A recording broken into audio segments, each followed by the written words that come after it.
In foreign relations, we don't have much maneuverability, if you say so. And as I say, you see how dependent we have become. $10 billion coming from remittance, $16 billion coming from exports. Investment is coming $1 billion. So 16, 10, 26, $27 billion. $100 billion is our GDP. Out of that, 27% of our interaction is directly connected to our foreign relations. And if we then add the import, that's another, you see, another $20 billion. So that means half of our interaction, half of our economy is not connected to outside world. So you don't have much maneuverability to change. But what could we do is, we could perhaps enhance, promote this. For example, I believe that, you see how the foreign policy has been linked up. Here is a serious gap in understanding in our internal structure. We are sending manpower. We are getting $10 billion. If we could send semi-skilled or skilled manpower, it could have been $30 billion. Very easy. Then, you see, our trade, if we could reform our trade mechanism here, our trade could have boomed like anything. We are not getting investment. We could have got a lot of investment if we could reform our economic infrastructure inside. But here we are a little reluctant to do some reforms because it's a little risky. But if you don't do that, you cannot get benefit out of that. But if you can do that, there's a huge benefit we can get out of it. So, and for that we need a kind of good vision and blending of these two. Because these days, foreign policy and domestic and external policies are so much interlinked. One fits the other. But our understanding is that internal. Do you see the same pattern existing in other countries, for example, Nepal or Bhutan or other small states in South Asia?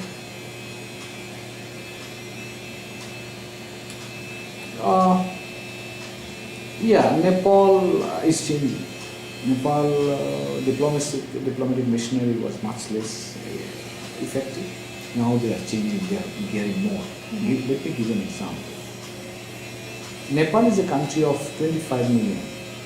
They have sent already more than 3 million of their people outside. Percentage-wise, they are higher than Bangladesh. So this is an important indicator. Bhutan is a happy, small, 700,000 people, so they don't have any problem. So I'm not very sure what they're doing. But Sri Lanka is more proactive in diplomacy as well. Sri Lanka has been always very proactive. Nepal, as I said, changing. Now it is more engaging with the outside world. Many of the countries, look at Thailand, very proactive. Singapore, extremely proactive. China is proactive, definitely China is a big country. So. Norway is another country, small country, but very proactive. So we can be proactive. We can be creating, icons. But now the question is, do we care about that? Do we want to be there? That's a big question, I know. And what has happened with Professor Yunus, you see, that has affected us very badly in outside world. If we had minimum sense of understanding about how the outside world will look at it, I think we could have handled it differently. And that again reflects our, as I said at the beginning, that we must develop a healthy respect for people outside. That's true. Just a few questions left. For our foreign policy, when we are talking about foreign policy decision making and the decision making process in Bangladesh, when I will be writing it up, I will be looking into towards the West, what we see, they go a scientific process like agenda setting and this and then that. So what would be your suggestion? How do I start writing it in terms of decision making pattern when I say Bangladesh is doing this, apart from ad hocism? Do you see when an issue is there, how does it work? Putting into the agenda setting like that, not like who decides what, but agenda setting, then the next step, then the next step. How does it work? Well, we have to decide determine our priorities, as I have said. Our couple of priorities we have. I mean, first is our domain in terms of domestic priorities, which the government has already identified, and all governments do that, ensuring economic well-being of the people. Before that, if you say the security and sovereignty, protecting the sovereignty and security of the country, that's one. Then economic benefit, then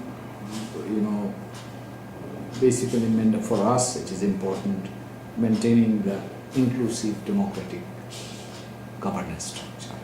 That's also because that creates opportunity for people. Then you come to the external domain, for example. Then,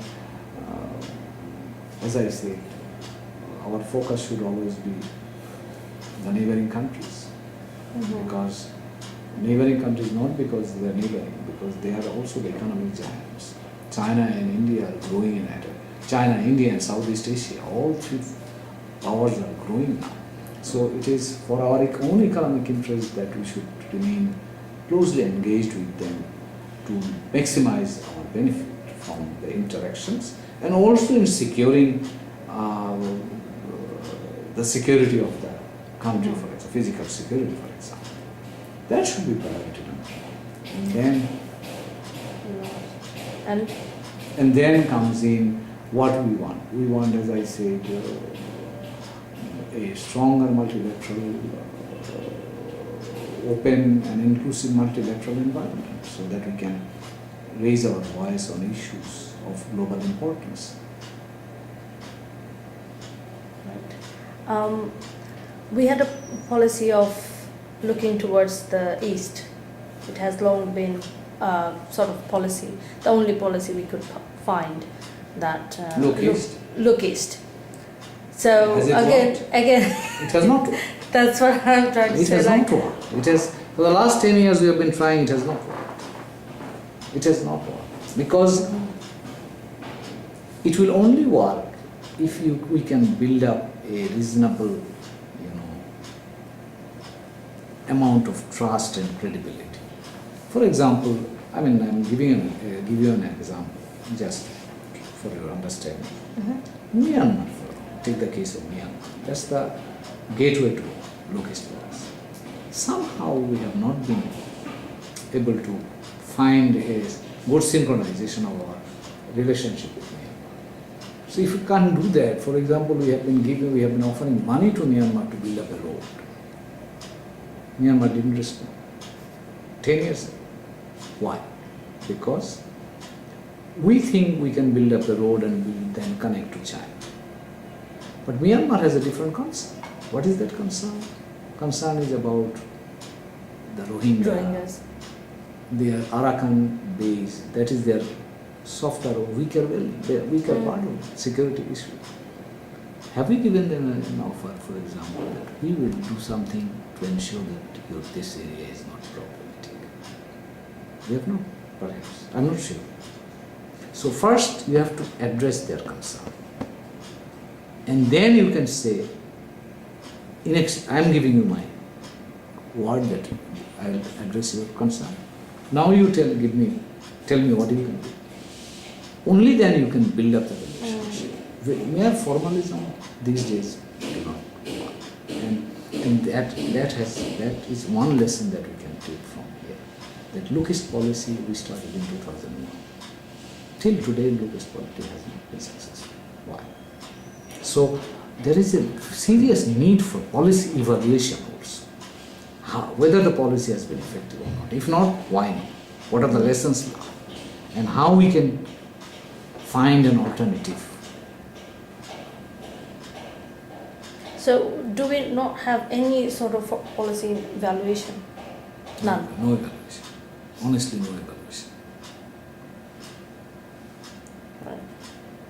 So only the think tanks, you think, they do evaluation? Or They sometimes, they should be, they do sometimes, but they don't sometimes also. Because, it is a question of money, funding, interest, and so on and so forth. But if the government does that, or government gives the money or promotes, as in many countries the think tanks are, and foreign policy, as I said, it's not a matter of public interest.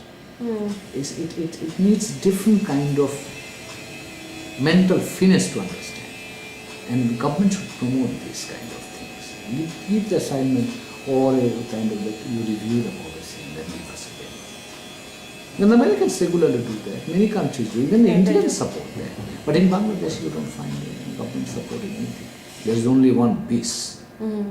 But BIS is now languishing because it doesn't have manpower. Two top leaders are coming from the military. And it's non-functional practically. So if it is non-functional, either make it functional or abolish it. Or outsource it to somebody else who can do the job. Okay. Well, yep, that's pretty much so. Thank you very much. I don't know how much I could be. It was really very helpful, very very helpful, because a lot of like my issues are covered. One more thing, most of our policies are made behind closed doors. So, what is your point of view on that? Like how Well, are some of the made? policies need to be discussed.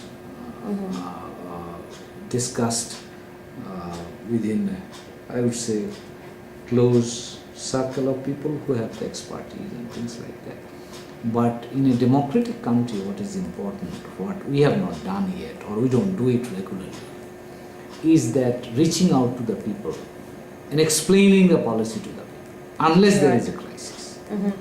So I am a strong believer of interacting more with the people, with the civil society, with the think tanks, because sometimes their inputs could be valuable. And they can mobilize people. And as I said, foreign policy issues are not like seeing a road being constructed, having a bridge erected. These are all intangibles. So it needs more explanation, more kind of mobilization of opinion makers and so on and so forth. So in order to keep the people understand the issues, the government should reach out more to these civil society actors. There are certain actors, for example, advisors, who play a significant role. The advisors here? Yes, in making our policies. What would be your views on that? I don't see that adds anything. Rather, it complicates the process. It becomes a diarchy, and diarchy doesn't work. We have long experience, so diarchy doesn't work. In the democratic system, there is a structure of governance. That should be followed. If you have the minister who doesn't do anything, or he has no power, and you have an advisor who is non-elected but he is enjoying power, that's a kind of anomalous situation. So I do not believe that really adds value.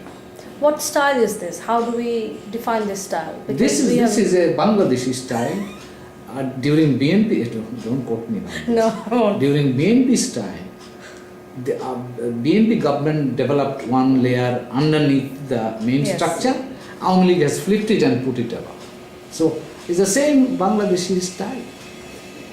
So it's a new way of democratic governance. This is not democratic. This is really an anomalous situation, and that undermines the government.